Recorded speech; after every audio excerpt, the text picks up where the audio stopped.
Op Van Hoorn jet Pieter Kastbauma net bij de favorieten. Het is voor hem zelfs ook een verrassing dat hij bij het stier zitten, in de regel voor hem een wat minder onderdeel, maar de besten maaik in. Dat het verder ook poolbest gaat, dan is Bauma Samarinien Europees kampioen. Ja, dan kom je weer om en dan is het in een mooi spandoek en in de straat ophangen en de hele buurt hier de vlag uit. Nou, en dan werd het er wat oppakt. Ja. En dan die letter, ja, dan ben je weer gewoon boer. Ja, dat is het mooie ervan. Dan kun je alle zinnen erin verzetten, wanneer wat uit het rust komen. En dan, ja, dat is prachtig. Bauma's vriendin Gerbrich is mee naar Hongarije, voor Bauma een extra inspiratiebron. Het is sowieso mooi dat je Fries praten kan.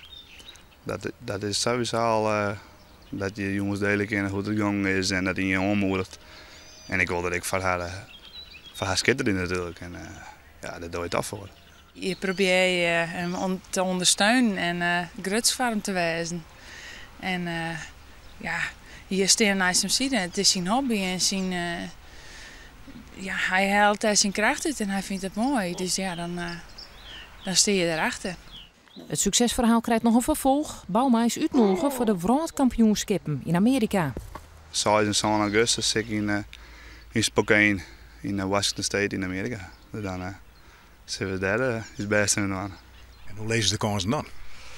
Nou, ik weet dat de eerste 4 plekken die ben van de Amerikanen. Die ben zeker goed.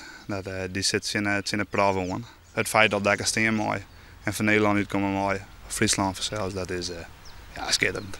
Winnen in Amerika zit er nevens Bauma nou dus nog net in, maar in de toekomst zal de wereld nog van hem jaren. Ja, ik film alles. Ik ben er al lang net. Overal, de techniek is op bepaalde onderdelen zelfs nog belabberd. Maar totdat ik zo explosief ben, gooi ik dan naar 4.